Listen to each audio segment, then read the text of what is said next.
Hitler and Nazi Germany.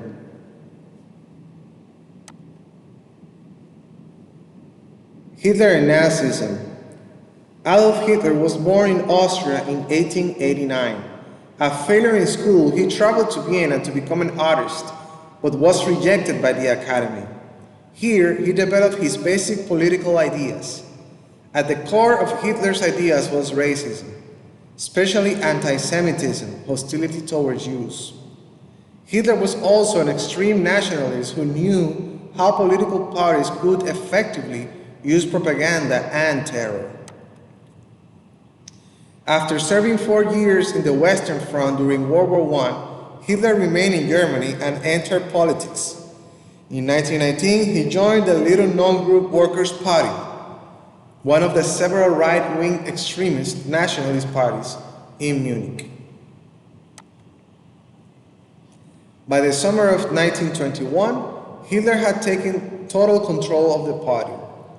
By then, the party had been renamed the National Socialist German Workers' Party, NSDAP, an abbreviation of the German name, or Nazi Party for short. Within 2 years, party membership had grown to 55,000 people, with 15,000 in the party militia. The militia was variously known as the SA, the Storm Troops, or the Brown Shirts, after the color of their uniform. An overconfident Hitler staged an armed uprising against the government in Munich in November 1923. This uprising, called the Beer Hall Putsch, was quickly crushed and Hitler was sentenced to prison, where he wrote Mein Kampf, or My Struggle, an account of his movement and its basic ideas.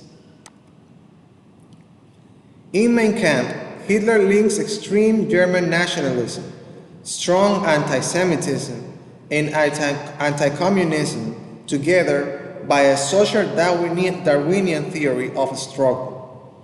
This theory emphasizes the right of superior nations to Lebensraum, living space, through expansion. It also upholds the right of superior individuals to gain authoritarian leadership over their masses.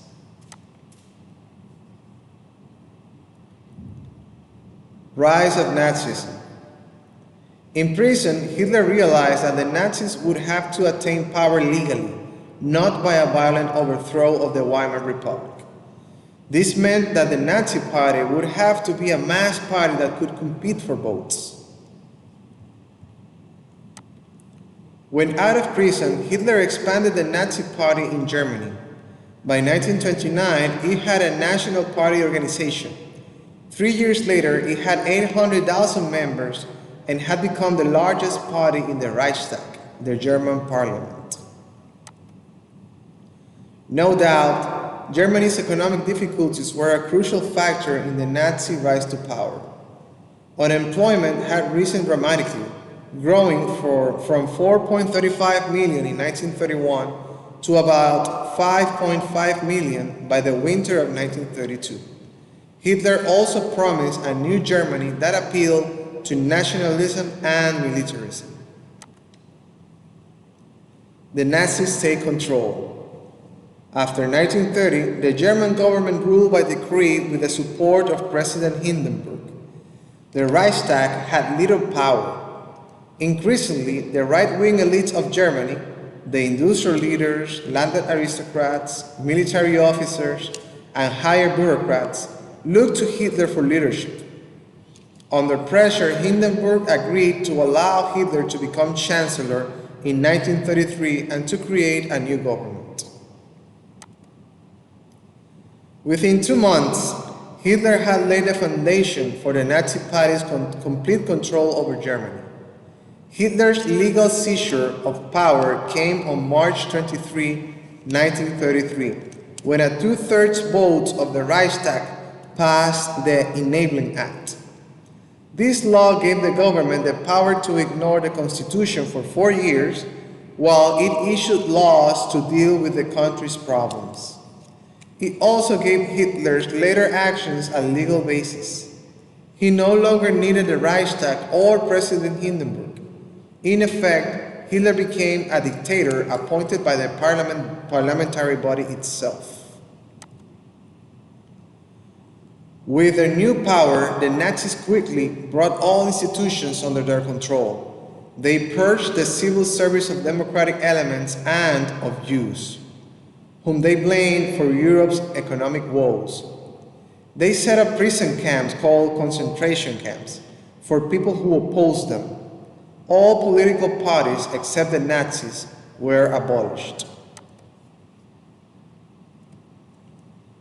By the end of summer of 1933, only 7 months after being appointed Chancellor, Hitler had established the basis for a totalitarian state. When Hindenburg died in 1934, the office of President was abolished. Hitler became sole ruler of Germany. People took oaths of loyalty to their Führer or leader. The Nazi State, 1933-1939. Hitler wanted to develop a totalitarian state. He had not simply sought power for the power's sake.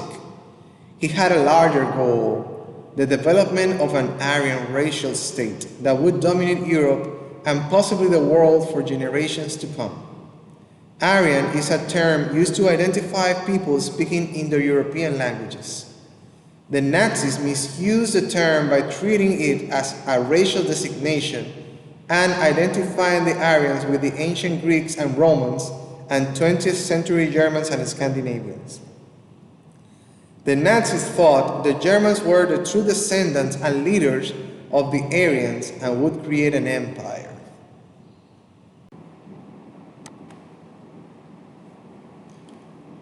To achieve his goal, Hitler needed the active involvement of the German people. Hitler stated, "We must develop organizations in which an individual's entire life can take place. Then every activity and every need of every individual will be regulated by the collectivity represented by the party. There is no longer any arbitrary will. There are no longer any free realms in which the individual belongs to himself. The time of personal happiness is over." Quote in Hitler, 2002. The Nazis pursued the creation of the totalitarian state in several ways. For one thing, they used mass demonstration and spectacles to make the German people an instrument of Hitler's policies. These meetings, especially the Nuremberg Party, rallies that were held every September, usually evoked mass enthusiasm and excitement. The state and terror. As sole ruler of Nazi Germany, Hitler relied on instruments of terror to maintain control. The Schutzstreifen guard squadrons, known as the SS, were an important force for maintaining order. The SS was originally created as Hitler's personal bodyguard. Under the direction of Heinrich Himmler, the SS came to control not only the secret police forces that Himmler had set up, but also the regular police forces. The SS was based on two principles: terror and ideology. Terror included the instruments of repression and murder, secret police, criminal police, concentration camps, and later execution squads and death camps, or concentration camps in which prisoners are killed. For Himmler, the chief goal of the SS was to further the Aryan master race. Economics. In the economic sphere, Hitler used public works projects and grants to private construction firms to put people back to work and end the depression. A massive rearmament program, however, was the key to solving the unemployment problem. Unemployment, which had reached more than 5 million in 1932, dropped to less than 500,000 in 1937. The regime claimed full credit for solving Germany's economic woes. Its part in ending the depression was an important factor in leading many Germans to accept Hitler and the Nazis. Women and Nazism. Women play a crucial role in the Aryan state as bearers of the children who, the Nazis believed, would bring about the triumph of the Aryan race. The Nazis believed men were destined to be warriors and political leaders, while women were meant to be wives and mothers. In this way, each could best serve to maintain the entire community. Nazi ideas determine employment opportunities for women. Jobs in heavy industry, the Nazis thought, might hinder women from bearing healthy children. Professions such as university teaching, medicine, and law were also considered unsuitable for women, especially married women. The Nazis instead encouraged women to pursue occupations such as social work and nursing. The Nazi regime pushed its campaign against working women with poster slogans such as "Get hold of pot and pans and broom, and you'll sooner find a groom." Anti-Semitic policies. From its beginning, the Nazi Party reflected the strong anti-Semitic beliefs of Adolf Hitler.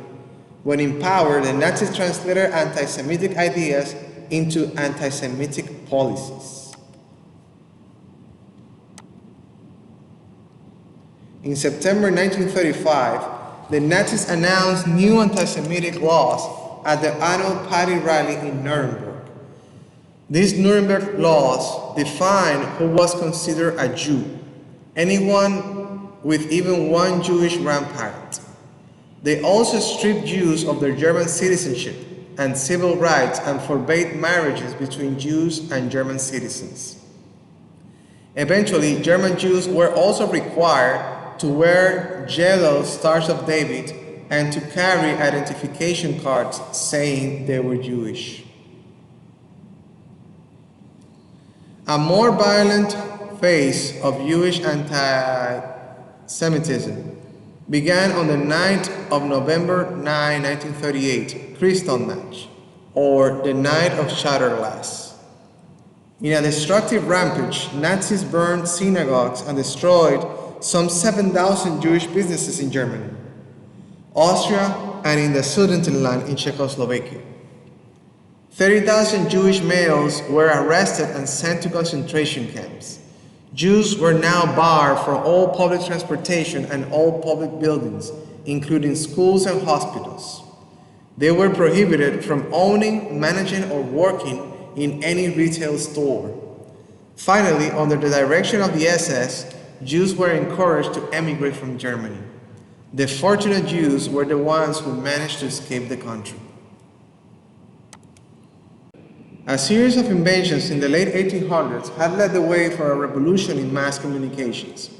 Especially important was Marconi's discovery of wireless radio waves. By the end of the 1930s, there were 9 million radios in Great Britain. Full-length motion pictures appeared shortly before World War I. By 1939, about 40% of adults in the more developed countries were attending a movie once a week. Of course, radio and the movies could be used for political purposes. Radio offered great opportunities for reaching the masses. The Nazi regime encouraged radio listening by urging manufacturers to produce inexpensive radios that could be bought on an installment plan. Film, too, had propaganda potential, a fact not lost on Joseph Goebbels, the German propaganda minister, believing that film was one of the most modern and scientific means of influencing the masses. Goebbels created a special film division in his propaganda ministry.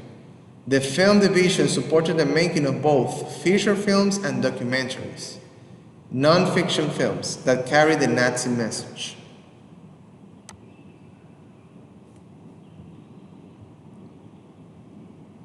The Nazis also made use of the new mass leisure activities that had emerged by 1900s. Mass leisure offered new ways for totalitarian states to control the people. The Nazi regime adopted a program called Kraft durch Freude, or Strength Through Joy. The program offered a variety of leisure activities to amuse the working class. These activities included concerts, operas, films, guided tours, and sporting events. Hitler used sporting events like the Olympic Games, which were held in Berlin in 1936, to show the world Germany's physical strength and prestige.